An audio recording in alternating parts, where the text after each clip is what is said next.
उर्मिला, आज का दिन बहुत बढ़िया गया। मैंने जितने भी सब्जी आज बाजार लेकर गए थे, सभी के सभी बिक गए। और तो और एक बहुत ही अमीर आदमी आए थे मेरे ठेले पे।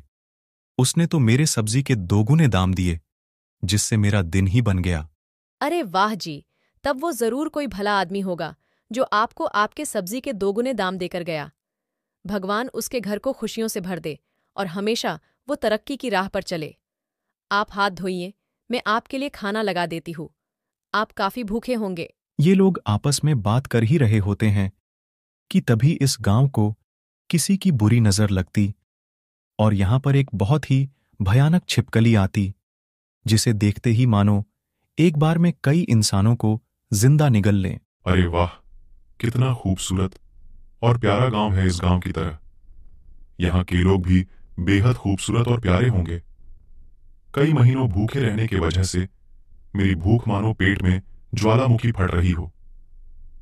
अब धीरे धीरे इन सभी गांव वालों को कच्चा खा जाऊंगा, तब जाके मुझे और मेरी भूख को शांति मिलेगी। राजू रानी, आज बहुत मजा आया तुम लोग के साथ खेल के वास में। रोजाना तुम लोग के पास आऊंगी और खेलूंगी। अब मैं जा रही हूँ, मुझे जंगल में फल लाने जाना है। अभी आम का महीना चल रहा है। जंगल में बहुत ही मीठे मीठे आम के फल लगे हैं। मैं तुम लोग के लिए भी लेते आऊंगी। अरे वाह! सुरीली आम का नाम सुनते ही मेरे मुंह पानी आ गया। तुम जंगल की रानी हो, तुम्हें पता होगा कहाँ कौन सा आम ज्यादा मीठा होगा। एकदम मीठे आम देख के लाना, हम लोग तुम्हारा इंतजार करेंगे। उसके बाद सुरीली मन में आम के सपने लिए जंगल की तरफ जाने लगती। ये जैसे ही कुछ दूर जाती, इसे वो छिपकली दिखाई देता, जिसे देखते ही इसकी हालत खराब हो जाती। अरे बाप रे, इतनी भयानक छिपकली हमारे गांव में कहाँ से आ गई? ये तो अकेले पूरे गांव वालों को निगल जाएगी। कहीं ये कोई दानव तो नहीं? अच्छा हुआ मैं जंगल के लिए निकली और मुझे ये छिपकली दिख गई। नहीं तो कोई इंसान इधर से गुजरता तो उसकी मौत आज निश्चित थी। मुझे जल्द ही इस बारे में राजू रानी से बात करनी चाहिए। मुझसे अब और इंतजार नहीं होता। मेरे पेट में भूख से ऐसी आवाजें आ रही हैं, मानो कोई मेरे पेट में ब्रेक डांस कर रहे हों। मुझे जल्द से जल्द अब से गांव के अंदर जाना चाहिए और अपनी भूख मिटानी चाहिए। लेकिन मुझे ध्यान रखना होगा कि कोई मुझे गांव में देखे नहीं, नहीं तो सभी चौकन्ने हो जाएंगे।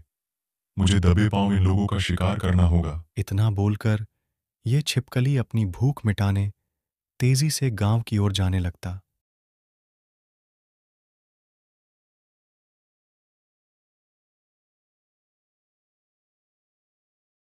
उसके बाद सुरीली भागते हुए राजू रानी के पास जाने लगती। सुरीली को जैसे ही राजू रानी देखते, ये बोलते, अरे वाह सुरीली, तूने तो बहुत जल्दी जंगल से आम लेते आए। तुम्हारे गए हुए 5 मिनट भी ठीक से नहीं हुए और तुम वापस आ गई। तुम जंगल गई भी या नहीं? और आम कहाँ है?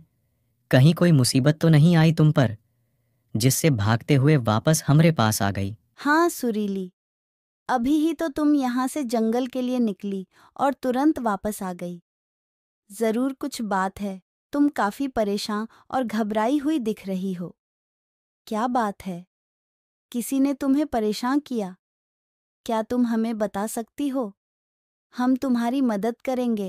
राजू रानी, हमारे गांव में बहुत ही भयानक मुसीबत आई है। मैं यहाँ से जंगल की ओर जा ही रही थी कि मैंने देखा एक छिपकली जो बहुत विशाल और खूंखार दिख रही थी। वो चाहे तो पूरे गांव वालों को एक बार में ही निगल ले। मैंने जैसे ही उसे देखा, मेरी हालत खराब हो गई। फिर मैं वह से भागते हुए तुम्हारे पास आ गई। हमें जल्द ही इस छिपकली को भगाने का उपाय सोचना होगा राजू, नहीं तो पूरे गांव वालों को वो अपने चपेट में ले लेगा। सुरीली की बातें सुनते ही राजू रानी के पैरों तले जमीन खिसक जाती और ये बोलते, क्या हमारे गांव में इतनी विशाल छिपकली आई है जो अकेले पूरे गांव का विध्वंस कर सकती है? हमें जल्द ही इसका कोई उपाय निकालना होगा, नहीं तो अनर्थ हो जाएगा।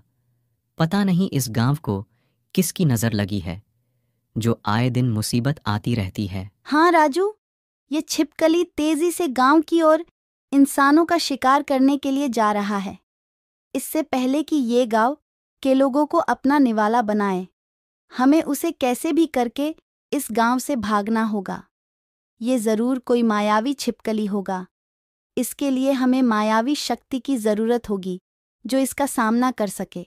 हाँ रानी, हमें इसके लिए किसी मायावी शक्ति की जरूरत होगी जो उसके मायावी शरीर को इस गांव से बाहर फेंक सके, और उसके लिए बस एक ही है जो इस छिपकली का सामना कर सकता है, और वो है गूगली की माँ।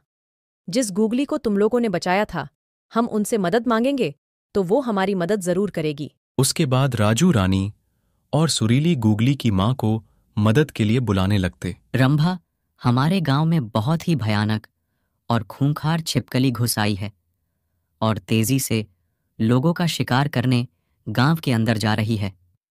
हमें आपकी सहायता चाहिए। आप हमें इस आदमखोर छिपकली से पूरे गांव को बचाइए। राजू जैसे ही इतना बोलता, रंभा तुरंत राजू रानी के पास आ जाती और बोलती, क्या इस गांव में आदमखोर छिपकली लोगों का शिकार करने गांव के अंदर जा रही है? राजू रानी, तुम लोग ने मेरी गूगली को मुझसे मिलाया था, ये मैं कभी नहीं भूलूंगी। मेरे रहते वो इस गांव के किसी भी इंसान का बाल भी बांका नहीं कर पाएगा। इतना बोलते ही ये अपनी मायावी शक्तियों का इस्तेमाल करती और इस छिपकली को गांव से गायब करके पाताल लोक भेज देती।